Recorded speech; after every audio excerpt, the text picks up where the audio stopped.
Hey, you. Yeah, you. I'm Dozer of the Such Good Shoot podcast, and I just want to tell you how excited we are to be part of the Johners Podcasting Network. It is home to many great wrestling podcasts, such as Wrestling with Johners, Turnbuckle Arms Podcast, Rope Break, our good buddy Whaddya Say with DDJ, The Call Up, and many more. If you want just some of the best wrestling podcast action, make sure you just go to wrestlingwithjohners.com and check everything out. So till next time, I've been Dozer. This has been Such Good Shoot, intoxicatingly entertaining. The following podcast is brought to you by the Johners Podcasting Network, found exclusively at wrestlingwithjohners.com.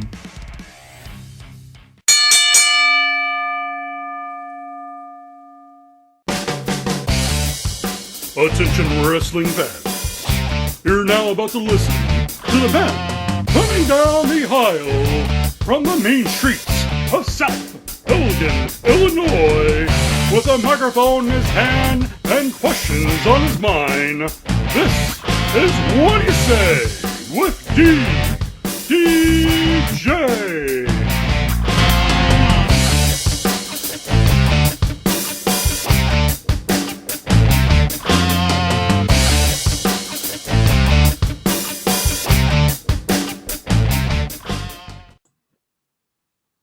Hello, everyone, and welcome to episode 46 of Whaddya Say with DDJ. As always, I am your host, DDJ.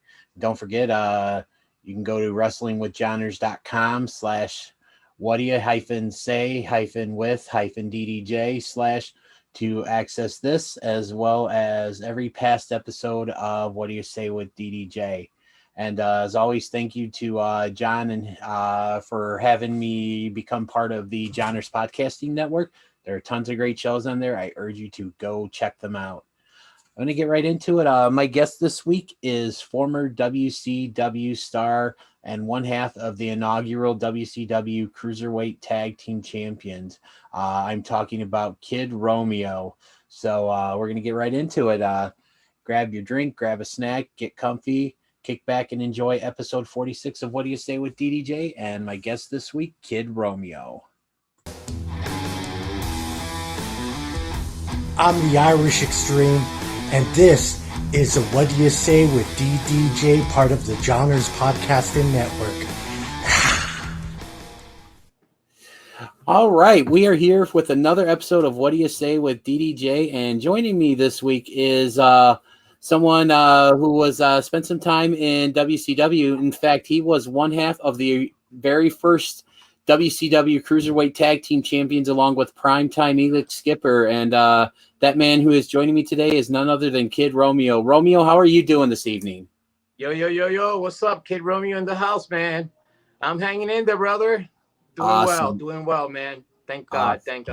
Yes. And thank you for taking the time out of your day to do this with me. I really appreciate it. I'm going to get right into it. My pleasure. Romeo, how did you discover pro wrestling? Well, as a kid, I always watched wrestling. I lived in Puerto Rico when I was little and stuff, and that's where I kind of started watching it with my great grandma. And that's the days we were watching like Carlitos Colon and Dula the Butcher, Bruiser Brody, the Invaders, all those. So I started with the flavor of the Spanish there, and then when I was young back into the States, then I was watching the NWA, like Ric Flair, Ted DiBiase, all those, the whole NWA, Junkyard Dog, and then I started watching the WWE. That's cool. So that's basically how I started with my great grandma.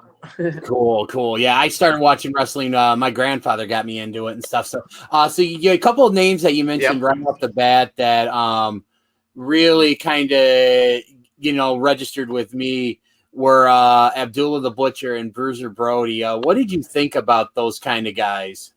Like, what was it about them that really kind of drew you in? Oh, well, I was little then. And he was scary because everything was barbed wire and fork and all that and all that blood and everything. So you're the boogeyman. You're little. You're kind of scared of him and stuff like that. Yep. And fast forward down the line, many years. I went there when I was with WCW. once, and then when I got let go. I made a couple of trips for like the WC and IWA. So it's a lot different down there. Right. It's a lot different. It's a lot different down there. What was I gonna say? The Abdullah the Butcher. I got to meet him, and he was very, very cool. I remember we were staying at the hotel, and he sat down. He's like, "Hey, Romeo, so tell me about yourself." And I'm like, "Man, I'm sitting here with Abdullah the Butcher, man. It's pretty cool." And the funny thing is, before we sat down to eat, he had soup and stuff. He goes like this. He put his teeth on the table. Wow. And he's still working. And but this is many years already. It's been many years ago. So right. But that was a pretty cool experience. You know. So how and then the Bruiser Brody, I met the person who killed him. The Invaders. It was one of the Invaders, and I got to meet him and work with him. Now, did you know that he had already committed the crime, or by the time when you did meet him and work with him? Oh yeah. This is way. Yeah, when Brody got killed, I was still little. When I went over there, I'm semi younger, and the Invader's kind of older. Now he's really old. So did you get a chance to watch that Dark Side of the Ring special that they did on Bruiser Brody, the Bruiser Brody story? I caught bits and pieces of that one. Yes. Okay. And what did you think of it? You're in an island, and you're the American and stuff like that. I mean, come on, things on an island. It's not like in the States and stuff like that. Right. Anything in an island is different. Yeah. Let's just leave it at that. It's different. All right. Well, we can definitely everything's different. Gotcha. So when you moved to the States and started watching like the NWA and WWE, you mentioned, like Flair and DiBiase. Like, who were some of your favorites when you started watching like the American wrestling? I like JYD. I like the Road Warriors. Yes, I love them. The Ultimate Warrior. Yes, I like the guys who look the part, look the role. You know what I'm saying? I hear you. Now is kind of changed somewhat. Have a lot of talent, and I don't mean this in a mean way, but that you're looking at the TV and sure they can do a lot of tricks. And to me, wrestling, it's not all about the tricks. But you look at it like, man, anybody could be at home like, hey, I can do that. So that's, to me, it's taking a little bit of the wrestling and stuff like NXT. Everybody looks like everybody's, they're so tiny, and those are the cruiserweights. So you got to have the right mixture. But that, for me, that whole thing, everybody's so tiny like that it takes a little bit of the credibility, because it's always been a big man sport. You just got to mix it right, and your little guys got to look, like they can hold their own. Right, I got you. Not just do a fancy move, okay, and I gotta sell it for you, or maybe partially sell it for you. Gotcha. So let me ask you this: how old were you when you decided that professional wrestling is something you wanted to do? I think I was like 28, going on 29. Okay. And I was a late bloomer. I was a late bloomer. If I was on the scene, 3, 4, 5 years later, I think the outcome would have been different of my whole career and stuff like that, for sure. Just the timing for me and everything, as WCW closed, as I am like going like this, it closes, then all of a sudden I go to WWE. It's like, right. I'm like, wait, what's going on? Look at the crowd. To me, when the crowd says it all, look at the response, look at everything, and show you they can make and break anybody. But Kid Romeo was all me. It was my name, my idea, my style. I danced in the ring. I started with the glow sticks. That was all me. They let me do whatever I want. In pro wrestling, where especially now, how often does that happen? Not often. Yeah, especially in the WWE. Somebody come in, and I didn't have a pedigree of I'm an ex-football player or ex that like that, because when you got those pedigrees, they open the doors and the world's to you. I had to kind of work for it and stuff like that. You know what I mean? I hear you. So how did you discover the power plant as the place to go train? Was it just from watching WCW? I was before this is no secret. I used to be a Chippendale male dancer. Okay. So I was actually coming back from Japan and Greece and Athens, and my dancing name was Romeo. Mhm. So when I got into the wrestling thing, Jody Hamilton, one of the original assassins, told me, what do you call it? He goes, just pick something that you are within you. And I'm like, okay, this is who I am. So then I just threw the kid in there, put a little attitude on it and stuff. And boom, there you go. Kid Romeo was born. Then I started doing the glow sticks on the Saturday night. They liked everything, but my production, they always never gave me a good thing, how it was supposed to be. How I had it here, but the production just on the Saturday night show couldn't get their shit right. Yeah.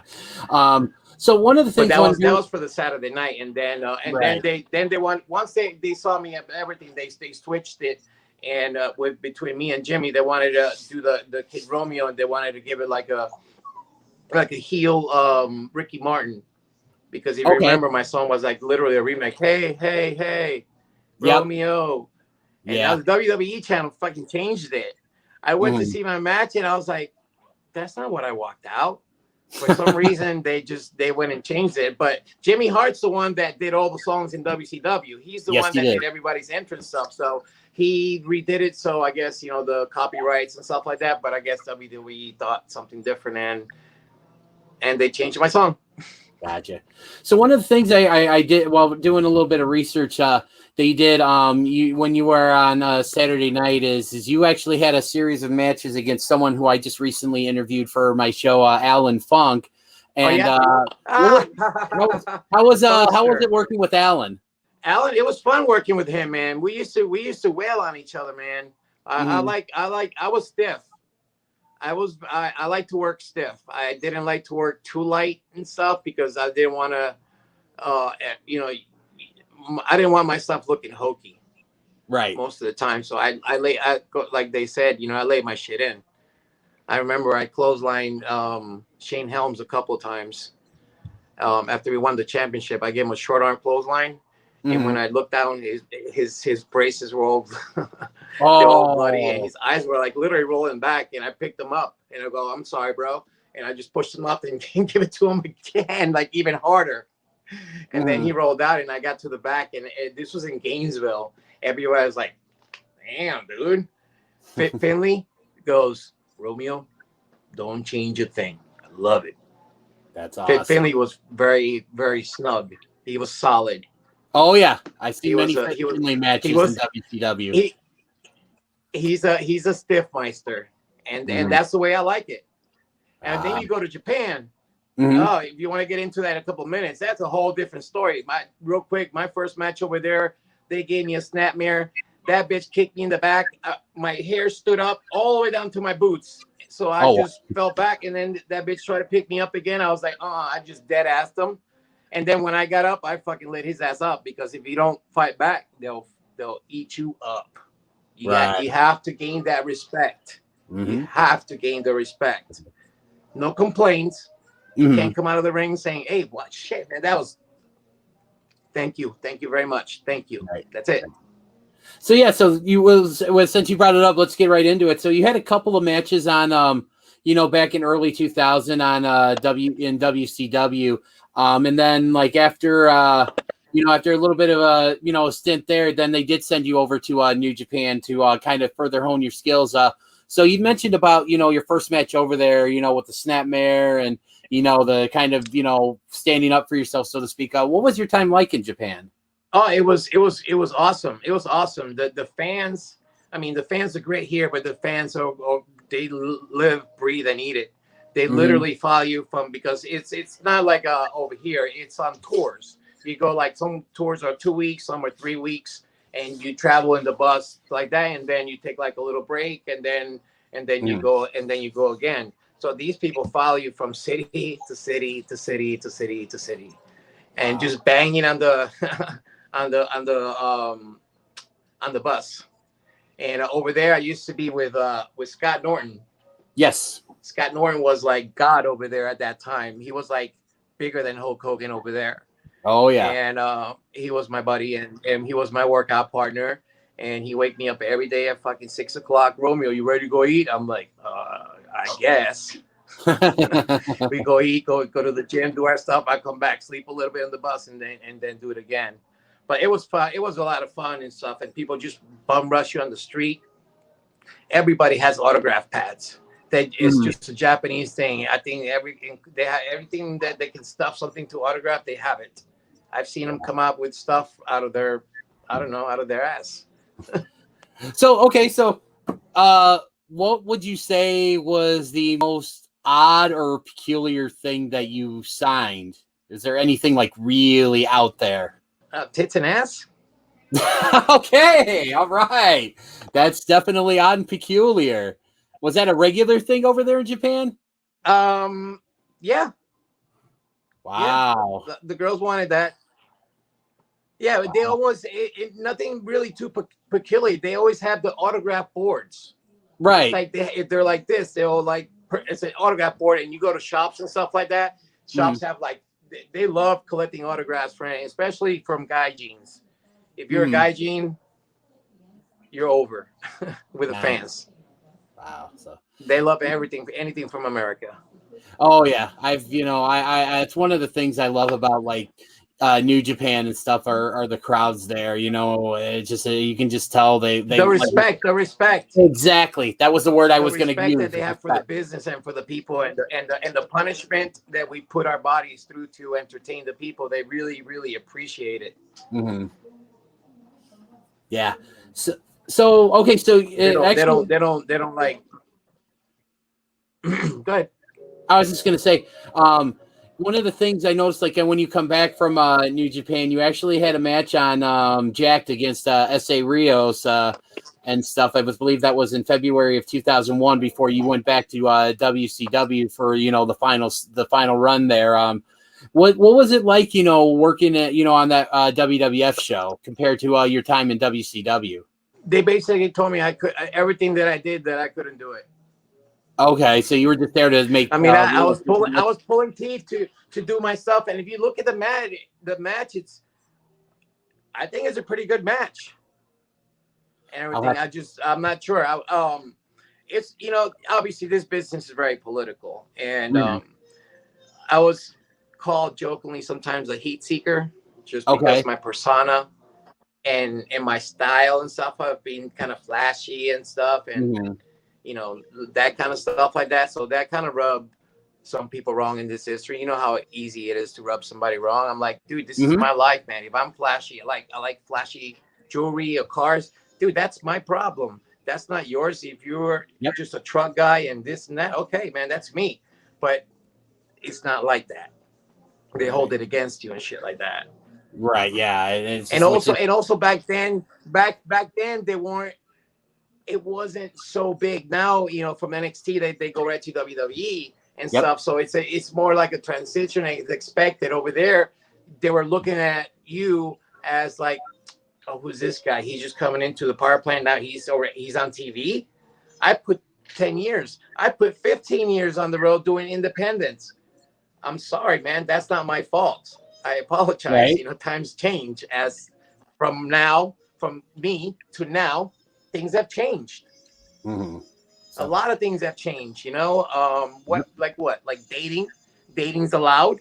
They know that you on the road before. They don't want you talk to a girl and an agent or a booker liked her, you would immediately get heat.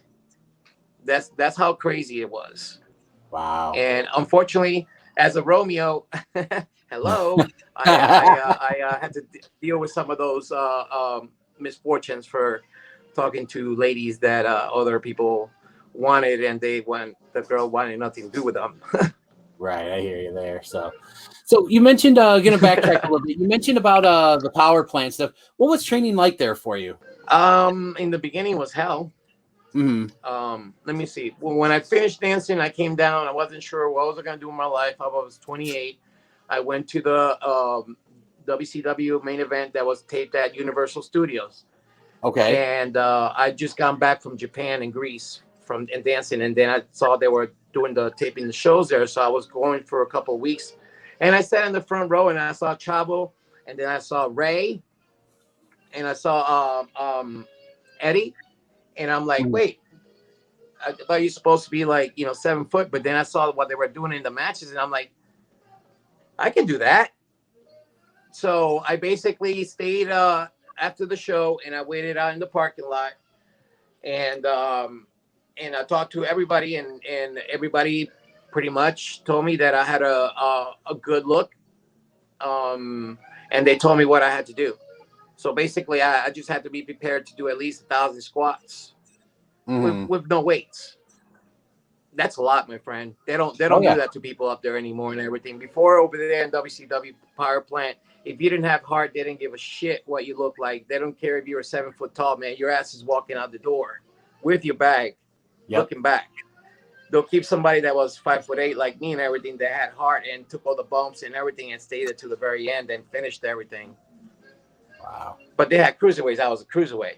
But the point is that they look to weed out people that weren't really there prepared and everything. Now, especially if you come from another sport, doors wide open, and they have more patience. If the guy looks great and stuff and talks great, all right, he might not be able to do 1,000 squats. He might not be able to pump and do all these things. But so that's how things change now. Now they'll work with somebody and build them and stuff like that, even though they can't wrestle, but it's something to look at and stuff like that. At that time in WCW, they just wanted heart. If you didn't have heart, get out. You didn't belong. So going back to now, you're back in WCW, January, February 2001. You mentioned kind of about your the gimmick that they had you adopt when you came back. It was basically kind of a playoff Ricky Martin, who was very popular at the time. They paired you with a gentleman by the name of Elix Skipper, and I believe this was right around the time they announced that they were creating the Cruiserweight Tag Team titles. Tell me a little bit about what it was like working with Elix. Elix is an incredible worker, man. He is super athletic, super talented. He had more tricks than me and stuff like that. He was just super athletic and stuff like that. I think my strength, I had my patent moves and stuff and everything, but I wasn't flipping all over the backwards, all over the place and stuff. I had my cool moves and everything, but I try to use my character and my persona and stuff to get reactions, to work with the crowd and stuff like that. And I think that's what wrestling is all about. Now it's kind of like back and forth. It's like a pinball game, something like that. They don't slow it down and really work the crowd, man. Work the crowd. Pick somebody from the front row and go work them a little bit. That's fun to me. That's what wrestling was all about. Now it's just saying all right, let me get my shit in. All right, let me get my shit in. All right, go home. Yep. It's different. So, yeah. And it's one of the things I said, what I liked hearing out of that answer is you talked about, picking that one person and working that person, working the crowd and stuff. One of the reasons that independent wrestling nowadays appeals to me is because I feel like they do that there. Like I went to a show back in October, and right around this time this episode drops, I'm permitting that I can travel, because when this episode drops, I'll have been about a week or two removed from having surgery on my right knee to repair my meniscus and rebuild my or reconstruct my ACL. I'm hoping to be able to travel to go to the show in June here and stuff. And one of the things I really love about it is that they still seem to, at least where I went, they still seem to work the crowd. And I absolutely love it. So just hearing you say that, I really appreciate that, because it's one of the things I love about indie wrestling and that. So yeah. So when you were paired with Elix Skipper, you guys had you guys were very successful. As it was, as you know, I alluded to in my introduction to you. You guys were the first. We beat Hall of Famers. Yep. We beat a goat. I beat a goat and a Hall of Famer. Yeah, and he beat them to win the Rey Mysterio. He's a goat, and he's going to be in the Hall of Fame. Absolutely. And AJ, he'll probably get into the Hall of Fame there too. So look at there, we beat all those two, and how things change and everything. Right. But you know, they will deserve it. I mean, Ray will.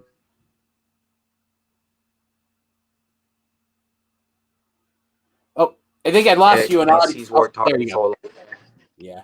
So you mentioned Yeah. guys you beat in the Cruiserweight Tag Team Title Tournament. You mentioned AJ Styles, and then you mentioned Rey Mysterio. What was it like when you and Elix beat Rey Mysterio and Billy Kidman at I believe it was it turned out to be the last WCW pay-per-view Greed, you know, and you guys had your hands raised and you were holding those belts. What did that mean to you? Like, how did you feel during that moment? Oh man, I was ecstatic, man. I was just think the only thing I was back of the mind we were thinking, because we know that this thing was coming to a hiatus and all this stuff. We didn't know who was gonna buy us. There was rumors of this. There was no rumors of WWE. Mm-hmm. So you know, it was all great that night and stuff. Just, you know, thinking about that a little bit. On the downside, it was in Jacksonville. There wasn't much to do. I would have rather maybe win the belts in Miami or LA. Shit, Orlando for that case. But it was Jacksonville, so it wasn't a huge celebration, bro. Right. It was all right though, but I'm thankful. You know, that's it's history. Yep. It's history. It's wrestling. It's part of wrestling history that nobody can take that away from me. You're right. So you kind of alluded, answered my next question here. So basically, by the time you guys won the Cruiserweight championships, you guys knew at the time that WCW was being put up for sale, correct? Yes. Okay. Yeah.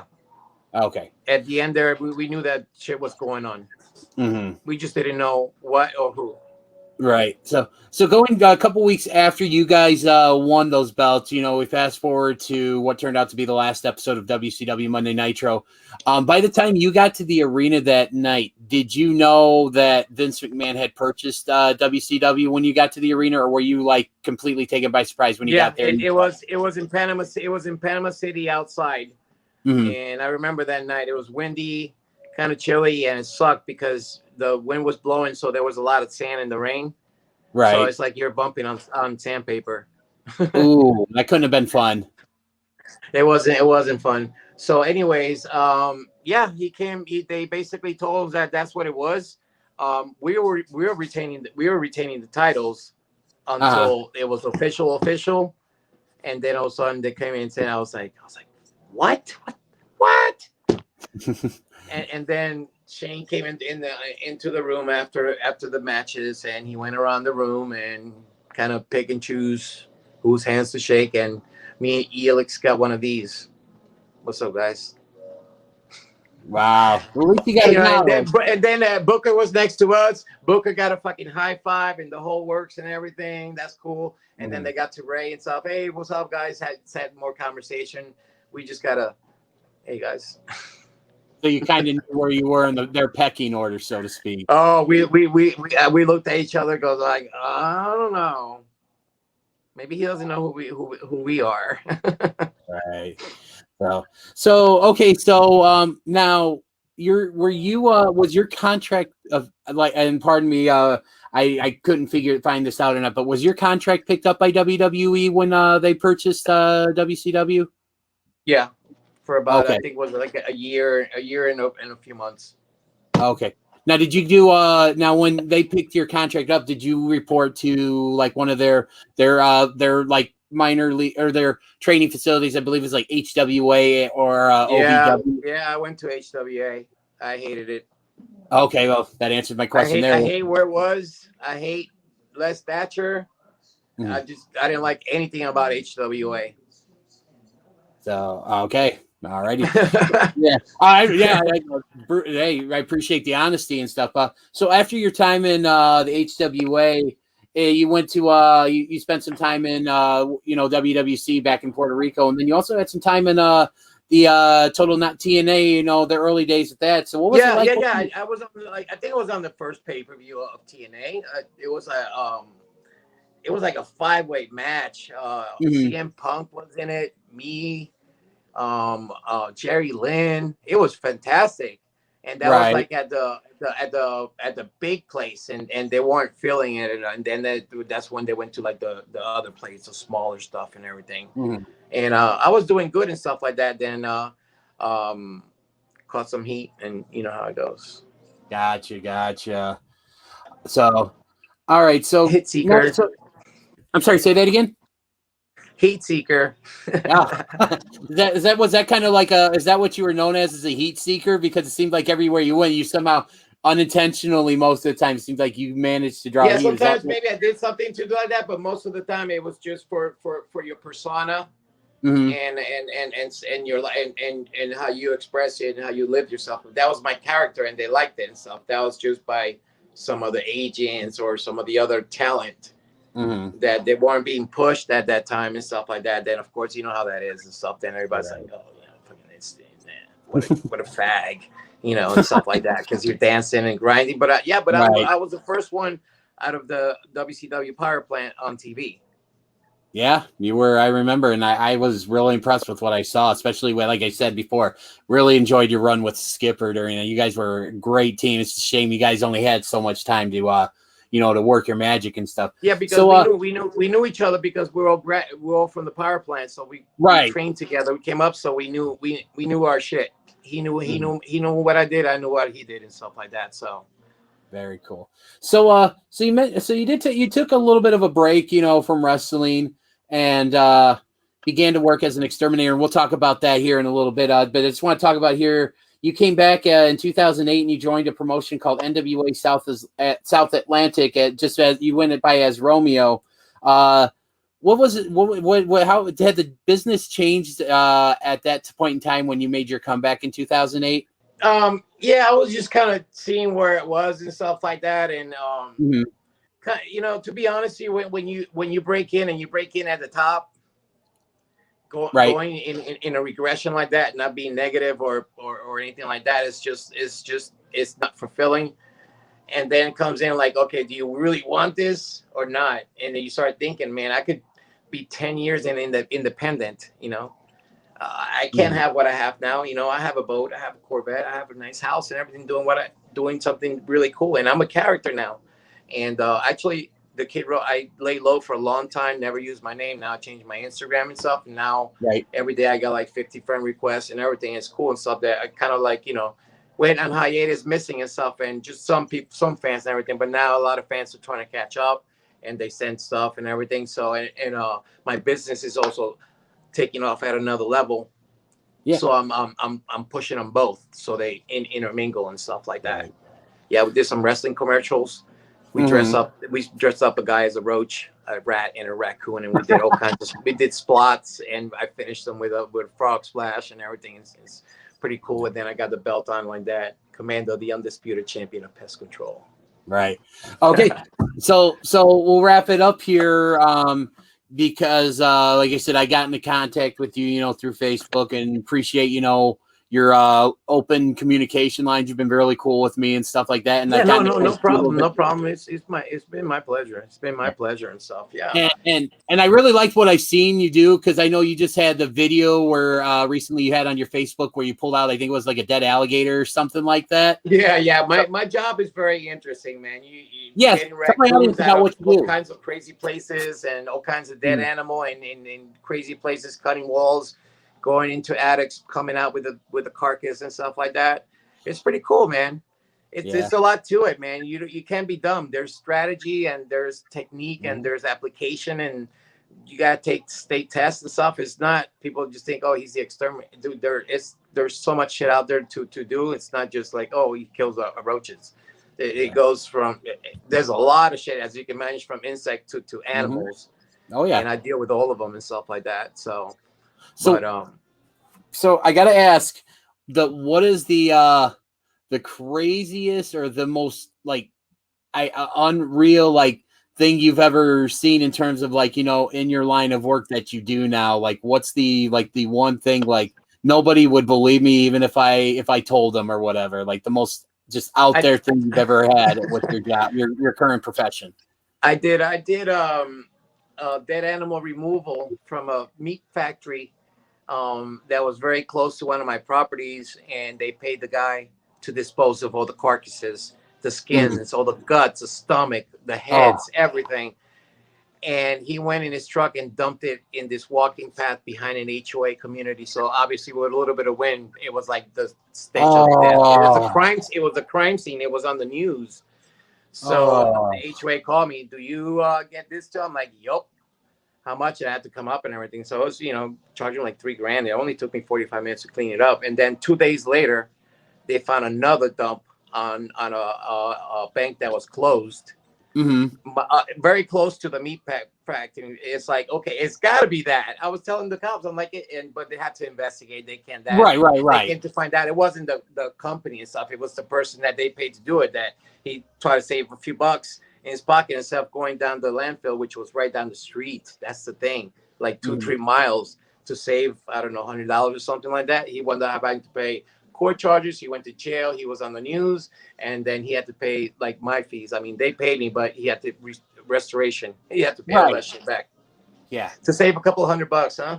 Yeah, and look what it ended up. He ended up losing out big time, So just man, I had like heads of goats and stuff. It was crazy. Wow. So before I let you go here, I'm gonna. I normally when at the end of like my interviews, I give my guests time to plug like if they have any merchandise, if they do like a podcast, if they still wrestle, like basically anything you've got going on in your life right now that you want my audience to talk about. So be it like in this case your business and stuff. This is your time to plug whatever you want. Where are you at? Based out of? I'm about 45 minutes west of Chicago. Okay, yeah. I'll just throw my Instagram out there and my website. Okay. And stuff. So I'm sure you got people all around stuff. As long as they hit me up and everything like that, numbers work. So yeah, that'd be cool and stuff like that. I didn't tell you about my Goldberg story. Oh, you know what? Let's talk about your Goldberg story before we get into all that socials and stuff, please. All right. I was down in South. Actually, first of all, the first Goldberg factoid was I took the first jackhammer ever in the history. Ever. Wow. Sergeant Buddy Lee Parker, Dwayne Bruce, he was our coach, and he came up with that for Goldberg. This is just before they threw him in for the streak. So at that point, at that power plant, we wasn't even there yet, and Primetime wasn't there. It was just me as far as Cruiserweight, the smallest one there. So they called me over. He goes, "Hey, let me try this." I thought, "Oh, okay." So he hooked me up, gave me about 1, 2, 3. How's that feel, kid? I'm like, no problem. And then he moved up from me, and he finished up with Giant Reese. Oh yeah. Remember him? He was a big dude. And, he was a big boy. He got let go early in WCW and stuff, unfortunately. He was a really nice guy and stuff, but he wasn't the best at working, I guess, and stuff. Right. He was working at Lowe's when I was still wrestling. Wow. No, working at Home Depot. Wow. Okay, so there were some other things that we discussed too before recording. So a little fun facts. You talked about the Goldberg. The other fact was they left. I was carpooling, and DDP left, and I was stuck in there to like the main event. So it was only like the Steiners and Goldberg and stuff. So they put me in the limo with them, and we're driving to the next city. And I'm like, oh my God. And they stop at a McDonald's, and they go, Romeo, go get us this, and that. So I go, I'm like knocking, no answer. We're closed, sorry. So I knock the window. I go, Bill, they're closed. They won't open the door. He goes, let me fucking see. And he goes over there. He knocks on the door, on the window. Open the fucking door. It's exactly what he was saying. And you know how quickly they open up those doors and fucking. Oh, I can only imagine. Burgers. Dude, we walked out with mega bags of all kinds of stuff and everything, all free. I was just about to ask, did they at least charge you for it, or? No, hell no. Wow. The wrestlers don't pay for shit. True. When you go to the wherever the wrestlers hang out and stuff like that at the hotel bar or whatever it is, everybody's gonna buy you drinks and buy you the shit. You don't spend your money. That's awesome. So there was one other thing that you and I were talking about before we started recording, and I'm a video gamer. So you got a really cool story about working on video games. So let's hear about that. Oh yeah, there's another factoid. I'm also the first one in history. I got a lot of firsts, actually. Yes, you do. I made the first. I didn't make it, but I was part of making the first video game ever that was made, and that was in, I believe, in 2000, which was WCW Mayhem. Mm-hmm. And it was me, Mike Sanders, Mona. She was up there. Yep. Molly Holly. Yep. Yeah. Very familiar. Dwayne Bruce and I forgot where else it was, everything, but it was a really fun time. Vancouver, that was really nice.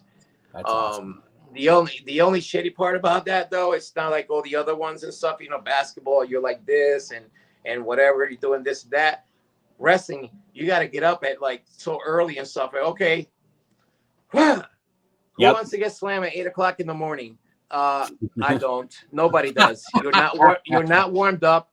You have no adrenaline. There's no crowd. You're not psyched. It's just like, oh, okay, one more time. Oh no, we didn't get that one. Sorry, one more time. Oh, and you had to miss on this move. That's so like a corn buster. That's the worst fucking move in the world to get. Always knocks the win out of you. That's my favorite. My least favorite move to take. Wow. I usually never took it. If somebody else said, I was like, nah. I just declined. If they weren't big enough, I wasn't gonna do it. So right. I didn't have to wrestle anybody that I had to say yes, okay. I just didn't like that.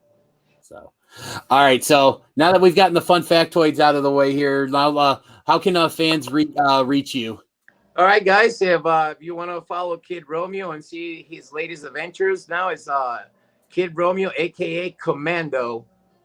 So you can follow me on Instagram. It's Kid Romeo, the little dash, WCW. Kid Romeo dash WCW. Or you can look me up on my website at commandopestcontrol.com. And I'm going to give you a little bit of an image there. I don't know if you can share or post it, but that's my team there. Okay, yeah, definitely. That's I see you there with was that the Commando Championship belt? No, that's actually a Naga belt. Okay. Do you know what Naga is? I do not. Oh, okay. You should know this. Naga it's grappling. Do you know what grappling is? I've heard of grappling, yes. Okay, grappling is jiu-jitsu and wrestling put together. So you start on your feet, you take them down, you get points, and then obviously then you're doing jiu-jitsu and stuff like that. Mm-hmm. So it's all like holds, chokes, arm bars, leg bars, all that stuff. Just no punches, no elbows. That's where it falls short of MMA. So I won a couple of times when I'm 52 now. Wow. And when I was in my early 40s, I came back for that and stuff. So I won that 3 times. Mm-hmm. And usually I entered the open. Open means I was in my 40s and I was wrestling everybody that was in the 20s, and I was kicking their ass. They would make me weigh myself over again and stuff like that because they didn't say I weighed, and I did weigh. It's just I got small joints and stuff, so I looked bigger than the rest of them a lot. So they made me weigh myself, and I was fine.